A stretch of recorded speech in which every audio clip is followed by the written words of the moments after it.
Good morning friends. आज है 21 मार्च और हम लोग देखने वाले कुछ special vocabularies like paid wage, कुछ देखेंगे पीवाईक्यू और रूट वर्ड के साथ देखेंगे। अगर कोई रूट वर्ड है तो उसे भी एक्सप्लेन करेंगे। डे 21। तो लेट्स स्टार्ट। अगर आपने चैनल सब्सक्राइब नहीं किया तो कर लेना। अगर वीडियो अच्छी लगे तो लाइक शेयर कर सकते हो। पीडीएफ टेलीग्राम से ही मिलेगी तो उसका लिंक जरूर ज्वाइन करना। ठीक है। इलेक्शन अगर बात करूँ एडिटोरियल की तो वो है फ्री एंड फेयर। ठीक है, फ्री निष्पक्ष और स्पष्ट होना चाहिए। ठीक है, एकदम किसी चीज का फेवर ना हो। ठीक है, उसमें कोई धांधली ना हो। ठीक है, जो वोट डाल रहा है, जो वोटर है, ठीक है, वोट कास्ट कर रहा है तो उसी को ही होना चाहिए जिसको वो डालना चाहता है। समझ में आ गया? ठीक है, आगे इसके सबटाइटल की बात करूं, election commission of India must not view का मतलब देखना एक तरीके से, कॉल फॉर का मतलब होता है डिमांड। ठीक है, ट्रांसपेरेंसी मतलब स्पष्टता, एकदम क्लियर इसको कहते हैं। ठीक है, as attempt to undermine it, कि इलेक्शन कमीशन ऑफ इंडिया को मस्ट नॉट व्यू, इस तरह से नहीं देखना चाहिए डिमांड को। कौन सी? जो ट्रांसपेरेंसी वाली है। As attempt to undermine it, कि इसको कोशिश की जा रही है कमजोर करने की। क्या करने की? कमजोर। ठीक है ना, यानी कि इस तरह से नहीं देखना चाहिए इस डिमांड को कि भाई इसकी जो ताकत है, ठीक है, इसकी जो ट्रांसपेरेंसी वाली चीज है ना, उसको अंडरमाइन किया जा रहा है, ऐसे नहीं देखना चाहिए। ठीक है, क्यों? अब आप पूरा पढ़ेंगे।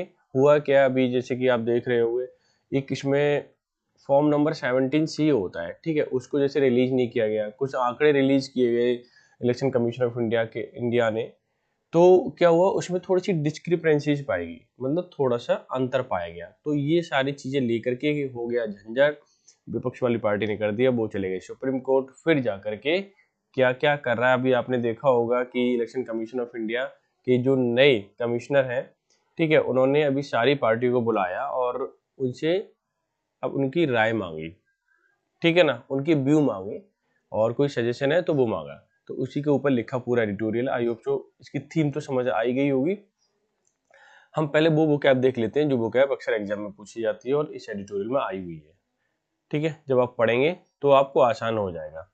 कॉल्स फॉर, यानी कि कॉल फॉर अगर हम बात करें, इसका मतलब मांग करना होता है, डिमांड करना या डिमांड्स, रिक्वेस्ट, या सब एस लगी हुई है सब में तो इसमें भी लगा दी है। ठीक है, रिक्वेस्ट और रिक्वायर्स।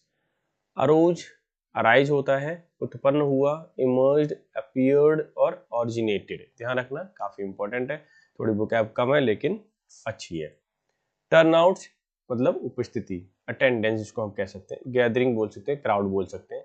इवॉल्विंग मतलब विकसित हो रहा, डेवलपिंग, प्रोग्रेसिंग, ग्रोइंग। ठीक है ना। प्रिवलेंस का मतलब होता है कॉमननेस, अकरेंस या फ्रीक्वेंसी, यानी कि जो चीज बार बार हो रही है उसे प्रिवलेंस बोलते हैं। ध्यान रखना। कोलेशन का मतलब होता है संग्रह, कंपाइलेशन, कलेक्शन या असेंबली। ठीक है। फार फ्लंग का मतलब होता है दूर दराज, यानी काफी दूर का, डिस्टेंट, रिमोट, वाइड स्प्रेड जिसको हम कहते हैं। ग्राउज का मतलब शिकायत करना होता है, कंप्लेन, ग्रम्बल, प्रोटेस्ट। ठीक है। फ्यूटाइल का मतलब व्यर्थ होता है, इसे हम यूजलेस या पॉइंटलेस या इनइफेक्टिव बोल सकते हैं। ठीक है ना। तो ये चीजें समझ आ गई होगी, इसके सारे मीनिंग। अब मैं देख लेता हूँ भाई इसमें कौन कौन सी वर्ड ऐसे हैं जो रिपीटेड है। इससे कि क्या होता है ना, हमें ये पता चल जाता है कि जो ज्यादा रिपीटेड है तो उनको हमें याद रखेंगे। ठीक है, तो मैं इसे हाईलाइट कर देता हूँ। जैसे कि कॉल फॉर बहुत ही रिपीटेड है भाई, जैसे इसका मतलब डिमांड होता है, मैं तो ये रखता हूँ, या रिक्वेस्ट भी आप देख सकते हो। अराउज का मतलब इमर्ज्ड, अपीयर्ड या ऑरिजिनेट लिख लो। इमर्ज्ड, अपीयर्ड, ऑरिजिनेट तीनों ही इंपॉर्टेंट है वैसे। टर्नआउट का मतलब अटेंडेंस होता है, ये बात ध्यान रखना। इवॉल्विंग का मतलब डेवलपिंग होता है, ये बात ध्यान रखना, कई बार पूछा गया है। या ग्रोइंग भी आप बोल सकते हो। प्रिवलेंस का मतलब होता है एकदम फ्रीक्वेंसी में कॉमननेस वाली चीजें। कोलेशन का मतलब होता है कलेक्शन। ठीक है, कंपाइलेशन। फार फ्लंग का मतलब डिस्टेंट, रिमोट जिसको कहते हैं। ठीक है, ग्राउज का मतलब कंप्लेन होता है, ये ध्यान रखना। फ्यूटाइल बहुत रिपीटेड है और इसका मतलब यूजलेस या इनइफेक्टिव। ठीक है, मैंने आपको बता दिए वो वाले वर्ड जो अक्सर एग्जाम में पूछे जाते हैं। ठीक है ना, तो ये वर्ड जरूर याद कर लेना आप, ताकि चीजें आपको बहुत अच्छे से याद रहें। काफी इंपॉर्टेंट है। अगर मैं बात करूं इसमें से 9 है तो 9 के 9 भी याद होना चाहिए, कोई ज्यादा बड़ी बात नहीं है। ठीक है, अगर आपने इतना कर लिया तो काफ़ी ठीक है। क्लियर। नेक्स्ट पे मूव करते हैं भाई। अब कुछ PYQ है और ये PYQ आप जानते हो कि इतने इंपॉर्टेंट है, ठीक है। और देख लेते हैं भाई। आज का पहला वर्ड है हमारा गवर्नमेंट बाय ऑफिशियल्स। ऑफिशियल समझते हैं, अधिकारी, ठीक है। अधिकारी यानी अधिकारी के द्वारा चलाई गई गवर्नमेंट को हम क्या कहते हैं, हमें ये मालूम होना चाहिए, ठीक है। हमारे पास ऑप्शन है ओलिगार्की, पहला वर्ड हो गया, अरिस्टोक्रेसी, प्लूटोक्रेसी, ब्यूरोक्रेसी, ठीक है। चलो मैं बता देता हूँ आंसर क्या है। पहले तो समझिए कि ओलिगार्की क्या होता है, ठीक है। ओलिगार्की, ओलिगार्की का मतलब होता है कि ऐसा शासन जो कुछ लोगों के द्वारा चलाया। ओली का मतलब थोड़ा होता है, क्या होता है, rule by a few persons, ठीक है। कलर चेंज कर लेता हूं मैं, चलो ब्लू ले लेता हूँ आज। अरिस्टोक्रेसी क्या होता है, ध्यान, अरिस्टोक्रेसी यानी कि एक ऐसे लोग जो इलीट लोग हैं, यानी कि एक नोबिलिटी वाले अच्छे लोग हैं, अरिस्टोक्रेसी जिसको हम बोलते हैं, ठीक है। तो नोबिलिटी रूल, ठीक है ना। और प्लूटोक्रेसी, क्रेसी का मतलब जब ध्यान रखना है यहाँ पे एक वर्ड आता है क्रेसी, तो इसका मतलब रूल होता है, ये रूट वर्ड है, ठीक है। तो यानी कि शासन। अब आप देखिए प्लूटो आ गया, इसका मतलब होता है पैसे से, यानी कि जो धनिक लोग होते हैं, यानी कि पैसे वाले लोगों का शासन। ऐसे लिख देता हूँ, पैसे वाले लोगों का शासन, ठीक है। यानी कि रूल बाई, इंग्लिश में लिखो तो रूल बाई वेल्दी पर्सन, ठीक है ना। क्लियर हो गया। ब्यूरोक्रेसी क्या होता है, ब्यूरोक्रेसी का मतलब होता है एक नौकरशाही, यही ध्यान रखना है, ऐसे ही नौकरशाही यानी कि नौकरों का शासन, यानी कि रूल बाई ऑफिशियल्स, ठीक है। जिसको हम कह सकते हैं सिविल सर्विसेज, सिविल, ठीक है ना। यानी कि ऑप्शन नंबर आपका डी आंसर हो जाएगा, तो इसे भी हाईलाइट कर देते हैं भाई। तो सारे वर्ड समझ में आ गए होंगे, कोई दिक्कत नहीं है। नेक्स्ट में मूव करते हैं। One who walks in sleep, एक ऐसा व्यक्ति जो नींद में चलता है, उसे हम क्या बोलते हैं, सोमने सोमनीलोक्विस्ट, ध्यान रखना ये वर्ड सोमनीलोक्विस्ट होता है और इसका मतलब होता है एक ऐसे व्यक्ति जो नींद में चल रहा हो। स्लीप क्विस्ट है, सॉरी। तो बुलिस्ट और क्विस्ट में अंतर है, दोनों ध्यान रखना। ये देखो सोमना, सोमनाम और सोमनिल का मतलब ही है आपको नींद से। क्विस्ट जब भी आया है वो क्वेश्चन से होता है, ठीक है। और क्वेश्चन कौन करेगा, तो बोल के करेगा। यानी कि स्लीप टॉकर, स्लीप टॉकर हम कह सकते हैं जो नींद में बोलने वाला, नींद में बोलने वाला, ठीक है ना, बोलने वाला। ईगोइस्ट, ईगोइस्ट का मतलब होता है कि अहमवादी, ठीक है, जो क्या करता है, अहम रखता हो, यानी कि अपने आप के बारे में सोचता रहता है। सेल्फ सेंटर्ड पर्सन इसको हम कह सकते हैं, सेल्फ सेंटर्ड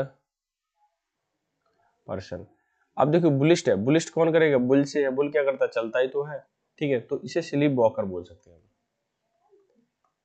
जैसे मैं लिख रहा हूँ, ठीक है, वैसे ही याद कर लेना तो आसान रहेगा, भूलोगे नहीं, भूलोगे भी तो याद आ जाएगा। दोनों ऑप्शन देखते ही। अल्ट्रिस्ट का मतलब परोपकारी होता है, खैर ये तो पता ही आपको, कई बार रिपीट हो गई वाला वर्ड, तो परोपकारी, ठीक है। तो क्या होता है, सेल्फलेस पर्सन बोल सकते हैं, self SELF, self less, less person, ठीक है। ये चीज ध्यान रखना। अब देखिए ऑप्शन की कि कौन सा आंसर हो जाएगा, कि नींद में चलता, स्लीप, बॉक्स इन स्लीप, यानी सोमनाम्बुलिस्ट, ठीक है। क्लियर हो गया। अच्छा अब भाई पहले लेते हैं, नेक्स्ट पे मूव करते हैं। कमेंसमेंट का मतलब होता है शुरुआत, यानी start. Commencement of adjacent word with same letter, यानी कि कोई वर्ड सेम लेटर से स्टार्ट हो रहा है तो हम उसको क्या बोलेंगे, ठीक है, ये वाली बात है। चलो पहले तो एक एक वर्ड को हम यहाँ पे देख लेते हैं, उसका मीनिंग क्या है, फिर हम देखेंगे। पहला वर्ड है पन। तो पन का मतलब होता है एकदम एक तरीके से बिटी, जैसे आलोचना करते हैं ना, ठीक है, बिटी रिमार्क, आलोचना, एक तरीके से आलोचना लिख लो तो ठीक है, आलोचना, ठीक है, बिटी रिमार्क, ठीक है। अलिट्रेशन का मतलब होता है कि पुनरावृत्ति अलंकार, ठीक है, अलंकार होता है वैसे भी, यानी रिपीटिशन ऑफ लेटर या राइम या इनिशियली लेटर हम बोल सकते हैं, इनिशियल लेटर, ठीक है, रिपीटिशन,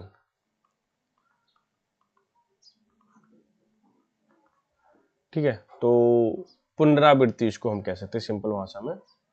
ये पूरे वर्ड का मतलब क्या हो गया, पुनरावृत्ति, वृत्ति मतलब रिपीटिशन हो गया।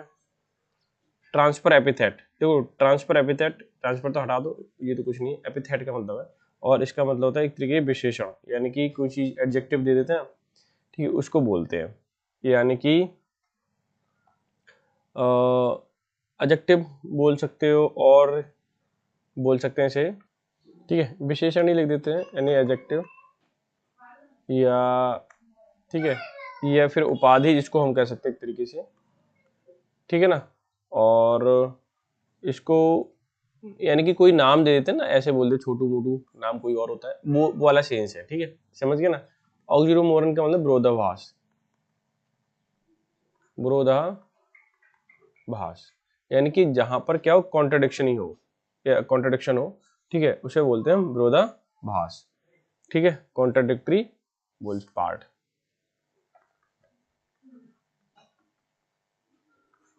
ठीक है, कॉन्ट्रडिक्टिव फ्रेज या पार्ट कुछ बोल दीजिए, पार्ट या फिर फ्रेज। तो आप देखें इसका आंसर कि क्या है, कमेंसमेंट ऑफ एडजेसेंट, एडजेसेंट मतलब पास का एकदम वर्ड, कोई पास का वर्ड है उसकी शुरुआत हो रही है with the same letter, same letter से उसे बोलेंगे एलिट्रेशन, पुनरावृत्ति, ठीक है, पता ही है, कोई दिक्कत नहीं है। नेक्स्ट पे मूव कर लेते हैं। स्पेशलिस्ट हु टेस्ट, ठीक है, specialist who tested I site, एक ऐसा स्पेशलिस्ट व्यक्ति, एक्सपर्ट व्यक्ति जो आंखों को चेक करता है, उसे हम क्या बोलते हैं, ऑप्टिशियन, ऑप्थोमेलॉजिस्ट और इथियोलॉजिस्ट या न्यूरोलॉजिस्ट, ठीक है। चलो बात करते हैं ऑप्टलिस्ट, ऑप्टिशियन क्या होता है। सबसे पहले तो ये देखिए आप, ऑप्टिशियन एक ऐसा व्यक्ति होता है जो एक स्पेक्टेटर मेकर होता है, चश्मा बनाने वाला। देखिए जब भी ऑप्टिशियन वर्ड आ जाए तो आप ये की बात ध्यान रखना है कि चश्मा बनाने वाले होते हैं ऑप्टिशियन, क्या होते हैं, स्पेक्टिकल मेकर, स्पेक्टिकल मेकर, ठीक है। स्पेक्टिकल मतलब चश्मा, स्पेक्टिकल्स होना चाहिए, सिंगुलर नहीं आता है, हमेशा प्लूरल में आते हैं क्योंकि पेयरिंग रहता है। चश्मा बनाने वाला, क्लियर है ना। चलो नेक्स्ट वर्ड है ऑप्थेलमोलॉजिस्ट, ऑप्थेलो ऑप्थेलमोलॉजिस्ट होता है, ठीक है, ध्यान रखना, प्रोनाउंसिएशन थोड़ा सा टफ है, और इसका मतलब होता है आंखों का डॉक्टर। क्या मतलब होता है, यहाँ रखना ऑप्थेलो, ऑप्थेलमोलॉजिस्ट, मोलॉजिस्ट मोलॉजिस्ट को तो पता ही है, ऑप्थेलमोलॉजिस्ट ध्यान रखना, आंखों का डॉक्टर क्या होता है, यानी कि आई डॉक्टर, ठीक है। इक्थोलॉजिस्ट क्या होता है, ध्यान रखना, ये होता है मछली से, मछली का स्पेशलिस्ट कह सकते हैं, विशेषज्ञ, यानी कि मछली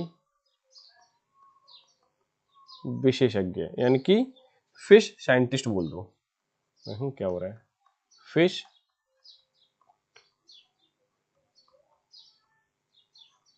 ठीक है ना। अच्छा न्यूरोलॉजिस्ट, न्यूरो का मतलब आप जानते हो तंत्र से है, तंत्र, ठीक है, यानी कि तंत्रिका, इसलिए तो तंत्रिका विशेषज्ञ, क्लियर है, यानी कि नर्व डॉक्टर कह सकते हैं एक तरीके से, नर्व डॉक्टर, क्लियर है। तो अगर मैं इसके आंसर की बात करूं तो कौन सा हो जाएगा, ठीक है, ये लीजिए आई डॉक्टर, ऑप्थेल ऑप्थेलमोलॉजिस्ट, ठीक है, गड़बड़ मत करना, ऑप्टिशियन लगा देते हैं लोग लेकिन गलत हो जाता है वो, ठीक है।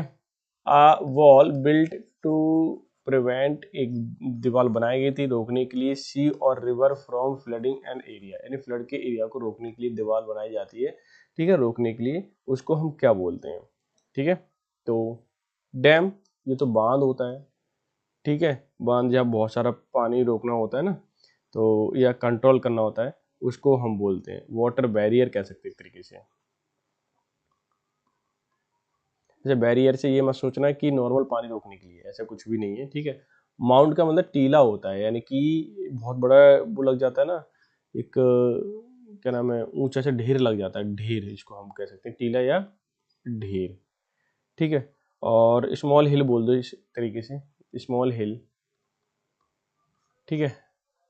अच्छा, डाइक, ये ध्यान रखना, डाइक का मतलब तटबंध होता है, ये छोटे मोटे पानी, यानी कि फ्लड वगैरह जो होती है ना, यानी छोटे छोटे बाढ़ आ जाती है, उसको रोकने के लिए होता है, वो यही है, ठीक है, बैरियर, फ्लड बैरियर। एम्बैंकमेंट का मतलब होता है, ये भी बांध ही बोलेंगे, लेकिन ऐसे छोटा छोटा एम्बैंकमेंट करना, ठीक है। फेंसिंग जिसको हम बोल देते हैं ना, या थोड़ा थोड़ा, है ना। एलिवेटेड रोडवे, मिड रोडवे या रोडवे बोल दीजिए, एलिवेटेड मतलब थोड़ा सा उठा हुआ, एलिवेट रोडवे। अब मैं एक्सप्लेन कर देता हूँ, समझना, कि जैसे मान लीजिए ये रोड जा रहा है, तो रोड पे यहाँ पे एक छोटी सी शब्बे बना दिया जाता है, या थोड़ा सा, और ये थोड़ा सा उठा हुआ होता है, क्या होता है, ये नीचे रहता है और ये उठा हुआ रहता है दोनों साइड में, जैसे ताकि पैदल वाले लोग चल सके, पेडिस्ट्रियन जिसको हम बोलते हैं, ठीक है। तो ये एम्बैंकमेंट हो गया रोड की साइड में।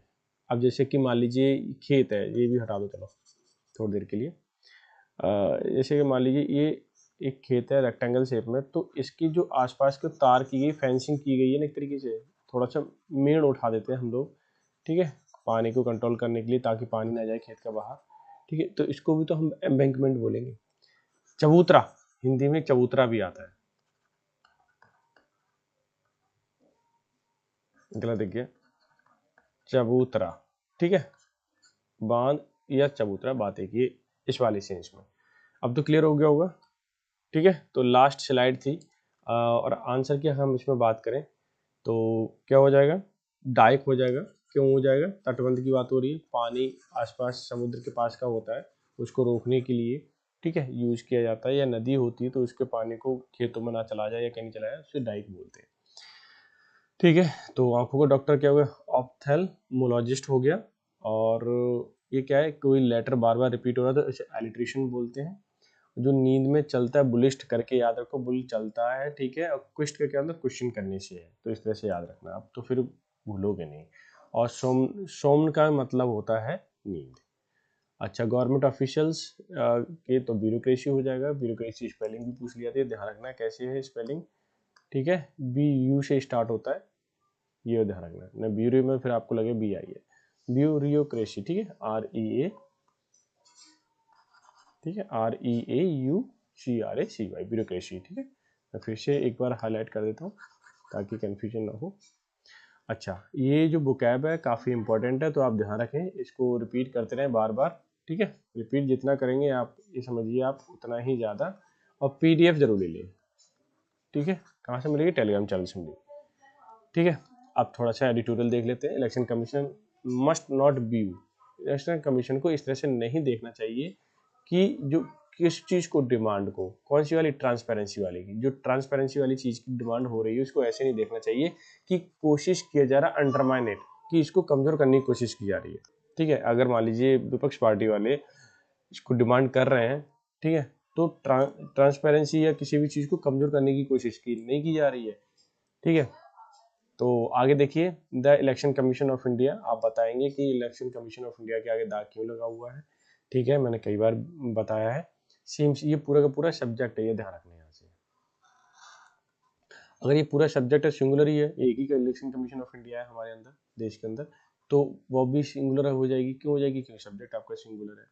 टू हैव मतलब लेता है, सॉफ्टन, अब हैव का थर्ड फॉर्म तो आनी है, सॉफ्टन का मतलब होता है नरमता से, ठीक। It's stand about disclosing absolute numbers of booth wise voter cast in elections, यानी इलेक्शन में जो बूथ वाइज वोटर या वोट कास्ट किए गए थे, यानी कि नंबर ऑफ वोट डाले गए थे, ठीक है, डिस्क्लोजिंग करने की जो डिमांड हो रही है या डिमांड होती है उसको सॉफ्टली लेता है।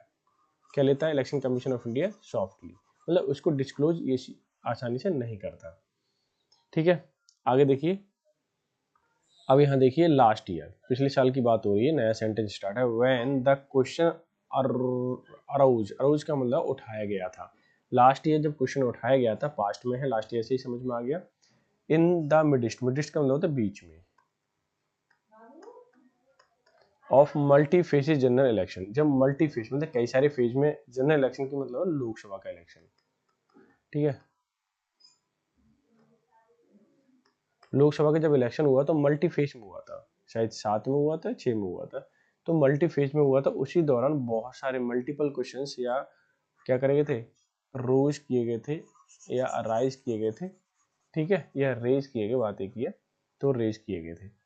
The election commission of India took the position, election commission of India ने पोजीशन ली, कैसे कि it had no legal mandate, ये कोई कानूनी मैंडेट नहीं है, कानूनी आदेश नहीं है, टू डिस्क्लोज, की डिस्क्लोज किया जाए, बताया जाए, ओपन किया जाए डिटेल्स को ऑफ फॉर्म 17C, यानी फॉर्म नंबर 17C 17C को डिस्क्लोज किया जाए, बताया जाए, ये कोई कानूनी मैंडेट नहीं है, ध्यान रखना। वन पार्ट, एक तो ये वाला हिस्सा हो गया, ठीक है, एक विच कंटेंस, जो कि रखता है या जिसके अंदर है, क्या है, पहले से थोड़ा सा रब करता हूँ यहाँ समझने के लिए। विच कंटेंस, ठीक है, पार्ट 1 की बात हो रही है या 17C की बात हो रही है। ठीक है, 17C जो है कंटेन करता, रखता है, क्या रखता है, टोटल नंबर ऑफ इलेक्टर्स, की total number of electors in each booth and those who had actually voted. अब इनकी डिटेल रखता है कि कितने टोटल जो बूथ हैं उन पर कितने लोगों ने वोट डाला है। ठीक है, हु हैड एक्चुअली वोटेड, कितने लोगों ने वोट डाला है, तो इसकी डिटेल लगता है 17C। अच्छा, आगे देखिए, एनीवन, कोई भी, अदर देन, इसके अलावा, कैंडिडेट इट्स पोलिंग एजेंट। ठीक है, और पोलिंग एजेंट किन कितने थे, तो इस बात की भी एजेंट रखता है, यानी कि एक पोलिंग स्टेट पे कितने एजेंट थे, इसकी सारी डिटेल रखता है 17C। इन आ रिसेंट हियरिंग, अभी की हाल फिलहाल की सुनवाई जो हुई थी, रिसेंट मतलब हाल फिलहाल, इट हैज सेड, ऐसा कहा गया है, the chief election commissioner Gyanesh Kumar who took over recently, यानी कि हु एक रिलेटिव प्रोनाउन है और ज्ञानेश कुमार के लिए आया हुआ है, यानी ज्ञानेश कुमार ने अभी जिम्मेदारी ली है। ठीक है, क्या ली है, रिस्पॉन्सिबिलिटी ली है हाल फिलहाल में, यानी नए कमिश्नर बने हैं। Is open to meeting representatives of organizations and individuals who have sought our directions to Election Commission of India to upload scanned authenticated legal copies of form number या form 17C on its website। यहाँ तक sentence है। क्या कहना चाह रहा है, ध्यान रखना कि इट इज सेड, ऐसा कहा गया है, अभी रिसेंट की जो सुनवाई हुई थी, कि इलेक्शन कमिश्नर जो अभी नए नए चुने गए हैं या जिम्मेदारी जिन्होंने ली है, जिनका नाम ज्ञानेश कुमार है, डायरेक्शन, उनको डायरेक्शन दिए गए थे, निर्देश दिए गए थे, to election commission of India to uphold, sorry upload, upload का मतलब अपलोड करें। ठीक है, अपलोड स्कैन, स्कैन की हुई ऑथेंटिकेटेड, यानी कि रियल, लेजिबल, लेजिबल का मतलब एक न्यायिक, ठीक है, या कानूनी कॉपी को, कानूनी तौर पे जो ऑथेंटिकेट है, सच है, ठीक है, उसको या फॉर्म नंबर C को स्कैन करके अपनी वेबसाइट पर, इट्स जो है वो आया हुआ है possessive case of election commission of India. ठीक है, इलेक्शन कमीशन ऑफ इंडिया का पजेसिव केस क्या है, मैं थोड़ा सा यहाँ से मूव करके दिखा देता हूँ। क्या है, इट्स है, इट्स वेबसाइट। ठीक है, अपनी वेबसाइट पर क्या करे, वो अपलोड करे स्कैन करके कॉपी को। ठीक है, ऐसा निर्देश इन्हें आए हुए हैं। The supreme court of India has asked, supreme court of India ने पूछा, Trinamool Congress member of parliament, यानी कि सुप्रीम कोर्ट ऑफ इंडिया ने तृणमूल कांग्रेस ऑफ पार्लियामेंट, यानी कि तृणमूल कांग्रेस के जो सांसद हैं, जिनका नाम महुआ मोइत्रा है, एंड रिप्रेजेंटेटिव, ठीक है, of association of democratic reform, यानी जो Democrat association of for democratic reform के जो, ठीक है, सदस्य हैं, उनसे भी बातचीत की और उनसे पूछा क्या पूछा, to give a representation to election commission of India to seek meeting, कि आप अपने रिप्रेजेंटेशन, ठीक है, और सीकिंग मीटिंग, और या सीक अ मीटिंग, या उसने मीटिंग करने की बात की। क्लियर है। While it may not mean, लेकिन इसका मतलब ये नहीं है या नहीं हो सकता कि election commission has already agreed to make absolute number of voters universally available. It may result evolving a system of disclosure about turnout both in terms of numbers and percentage। कि अब ये क्या कहना चाहिए, वाइल का मतलब होता है जबकि, जब, ठीक है, कि मीटिंग की तो बात कर दी पहले ही, ठीक है, इसका मतलब ये नहीं हो सकता कि इलेक्शन कमीशन ऑलरेडी पहले से ही एग्री हो, ठीक है, मेक एब्सोल्यूट नंबर या एकदम निरपेक्ष नंबर जो होते हैं वोटर्स के, ठीक है, जो यूनिवर्सली अवेलेबल है, ठीक है। इट मे रिजल्ट इवॉल्विंग, ये इवॉल्विंग हो रहा है, विकसित हो रहा है, ठीक है, सिस्टम, ऐसे एक सिस्टम विकसित हो रहा है डिस्क्लोजर करने का या ओपन करने का अबाउट टर्नआउट्स, कि कितने लोगों ने वहां पे आए थे, अटेंडेंस दी थी या आए थे वोट डालने के लिए। बोथ टर्म्स, दोनों ही टर्म्स की बात हो रही है, फिर चाहे संख्या के रूप में हो या फिर परसेंटेज वाइज के रूप में हो, यानी कि वो कितने लोग वहां पे वोट डालने आए, तो ये परसेंटेज वाइज और संख्या के रूप में क्या किया जाए, मेंशन किया जाए या बताया जाए, ठीक है, उसकी वेबसाइट पर। आगे देखिए, इन 2024 का जो इलेक्शन था, अब आप देखिए कि 2024 का जो इलेक्शन था, ठीक है, the election commission did release some details, ठीक है, डिड आपकी सेकंड फॉर्म है, ऐसा किया, रिलीज का मतलब होता है बाहर निकालना, ठीक है, ये दिखाना। सम डिटेल्स की इलेक्शन कमीशन ऑफ इंडिया ने 2024 में कुछ डिटेल दिखाई थी या बताई थी अबाउट टर्नआउट, किया कितने लोग आए थे through it's voter turn app, ठीक है, टर्न आउट ऐप की जो ऐप था उसके द्वारा ये बता दिया था कि कितने वोटर वोट डालने आए। लेकिन इट ऑल्सो बिकेम पास्ट में, ये ध्यान रखना, ये भी पास्ट ये भी पास्ट, ठीक है, कि but also became a source of endless speculation, कि फिर तो भाई ये सोर्स बन गया एक स्पेकुलेशन करने का, अनुमान लगाने का। उसने तो बताने की कोशिश की, लेकिन जितनी भी पार्टी थी या जनता थी उनके लिए केवल वो अनुमान ही लगा रही थी।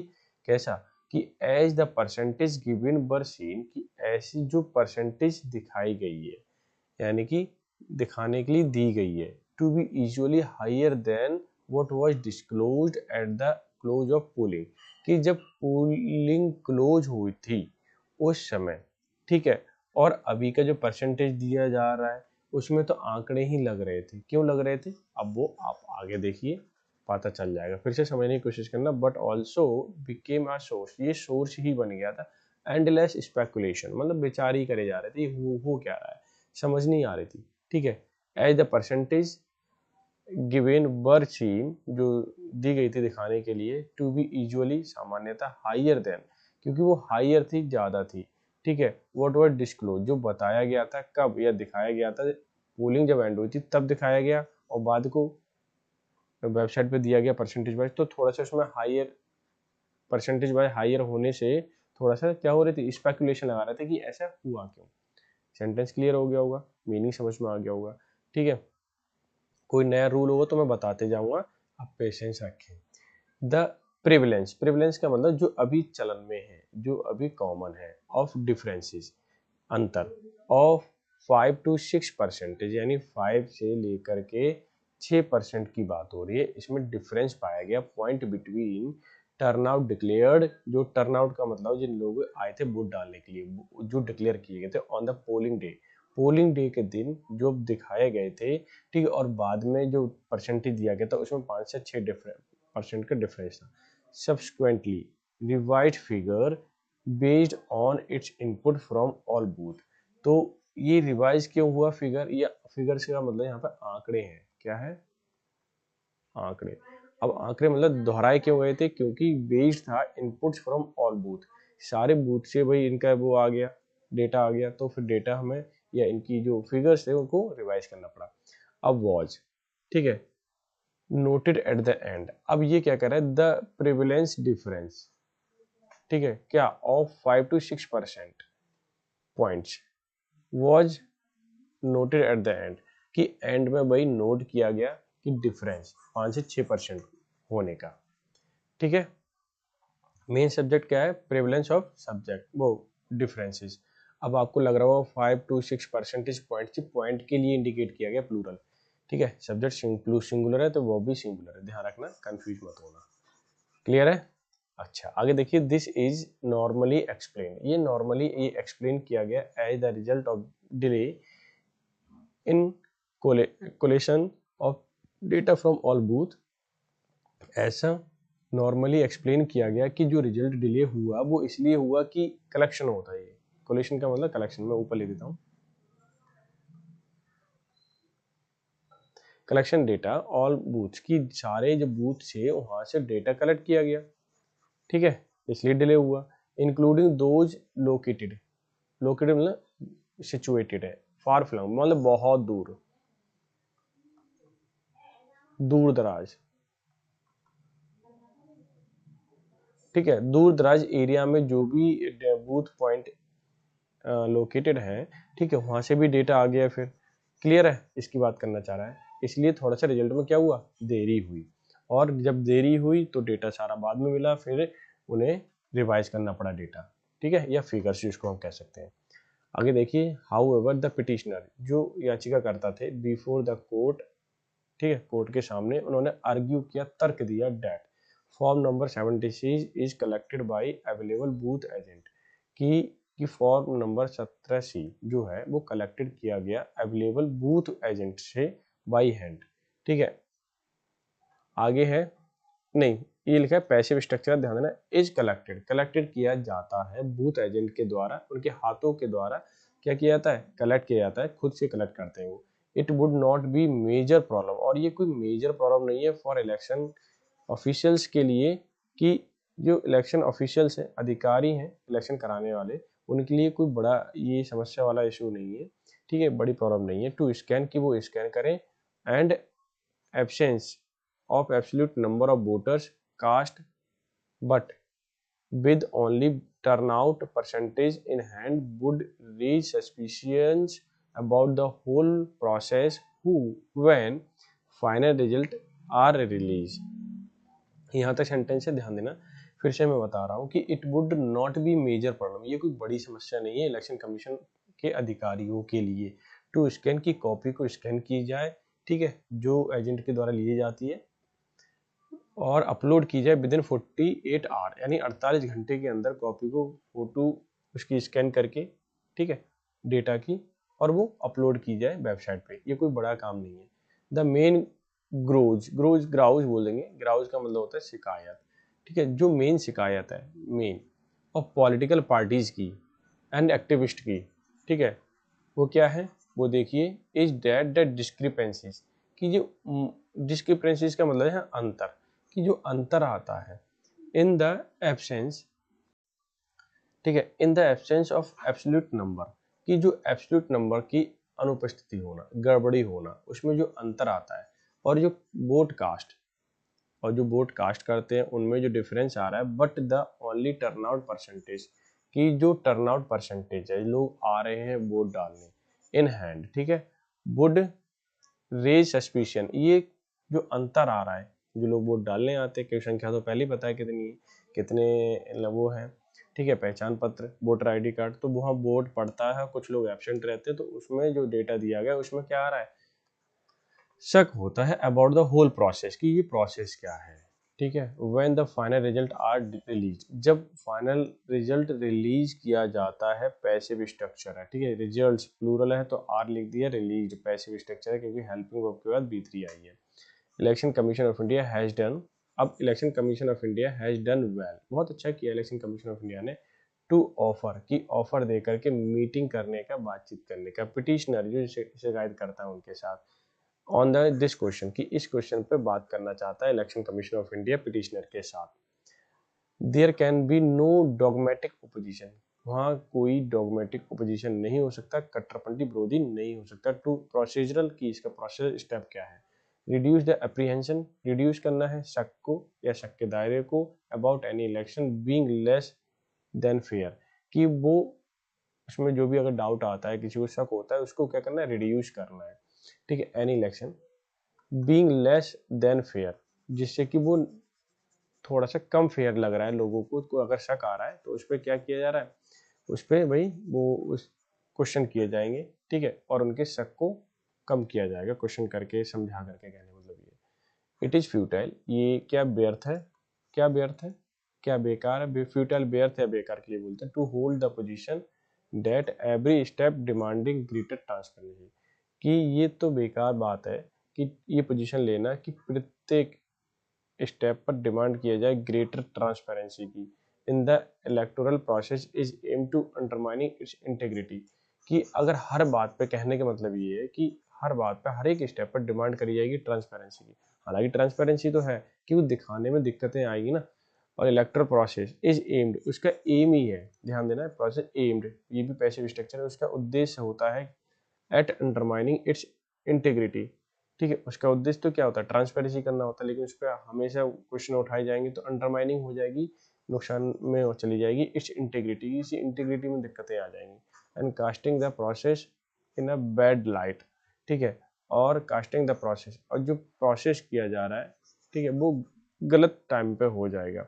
There ought to be a constant reassessment, एक आउट टू का मतलब होना ही चाहिए, कांस्टेंट और लगातार रीअसेसमेंट होना चाहिए ऑफ एग्जिस्टिंग प्रोसीजर, की जो अभी का जो प्रोसीजर है उस पर बार बार रीअसेसमेंट होना चाहिए। एंड प्रैक्टिस, जिस हिसाब से वो अपनाया जाता है, डेटा को लिया जाता है, ठीक है, इंक्रीज ट्रांसपेरेंसी, और ताकि रीअसेसमेंट होगा बार बार प्रोसीजर में, प्रैक्टिस बदली जाएगी, दूसरे तरीके से काम किया जाएगा, तो इंक्रीज ट्रांसपेरेंसी होगी, यानी कि ट्रांसपेरेंसी में इंक्रीजमेंट आएगा। Reduce the time taken to do so, और इस तरह से रिड्यूस हो जाएगा, और जो ज़्यादा टाइम लिया जा रहा है ना, रिजल्ट डिले हो जाता है, तो उसमें दिक्कतें नहीं आएंगी, ठीक है। इस चीज़ पे बात करनी है, तो अच्छा पहले तो आई होप सो आप समझ गए होंगे, ठीक है।